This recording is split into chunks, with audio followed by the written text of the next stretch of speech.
where news comes first. This is WECT News at midday, streaming live on WECT.com and the WECT News app. Straight up noon on a Tuesday. Thanks for joining us. I'm Bob Bonner. And I'm Kim Ratcliffe. Police are looking for two men who robbed and also shot at a man. This story is new at noon.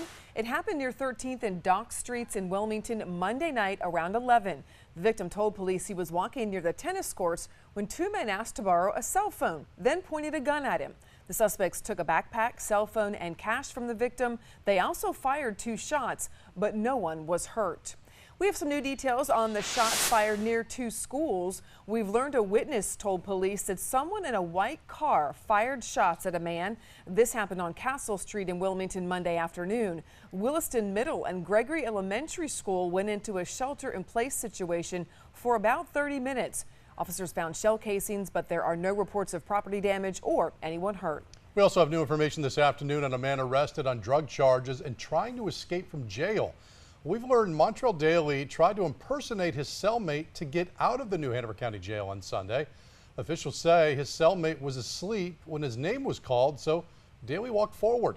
Deputies caught on when Daly went to the booking desk. He now faces charges of attempted escape as well as selling and delivering heroin. With Thanksgiving just a couple weeks away, some organizations are already getting into the holiday spirit. First Fruit Ministries is holding its Feast for the Homeless tonight. The ministry rented vans to pick up the homeless and shuttle them to its center on Vance Street in Wilmington.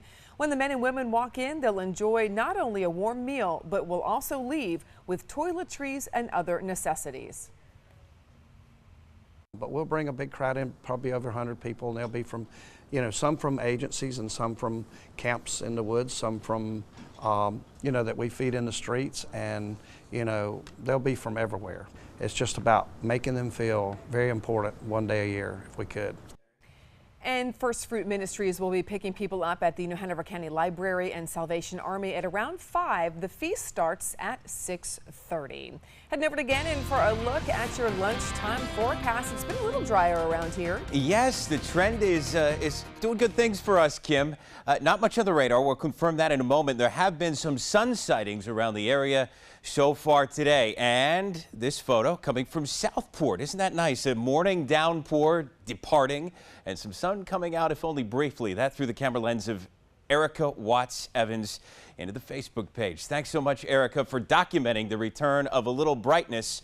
And here on the radar presentation, you see Ocracoke Island over toward Columbia, North Carolina, up toward Elizabeth City as well. Still catching the downpours there, but here in the lower Cape Fear region, the shower's pretty much out of here. Yes, some lingering zones of clouds, but even those showing signs of breaking up a little bit. So we'll be happy when and where that happens. Temperatures into the low and mid 70s for highs this afternoon. Your temperature trend for the remaining parts of the week include a little spike in highs as we head toward Thursday, but a cold front knocking us down as we head into the weekend. And this, by the way, all amid dry or mostly dry weather. Happy to expand on those details in your 7-day forecast coming up. Thanks, Gannon. A massive fire has closed 6 schools for the day. 200 firefighters have been battling a 7-alarm blaze since late Monday night. The fire is in an abandoned armory building in Paterson, New Jersey.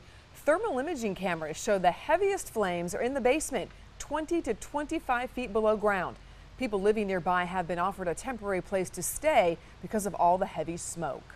A terminally ill man whose dying wish was to see the latest installment, I should say, of Star Wars.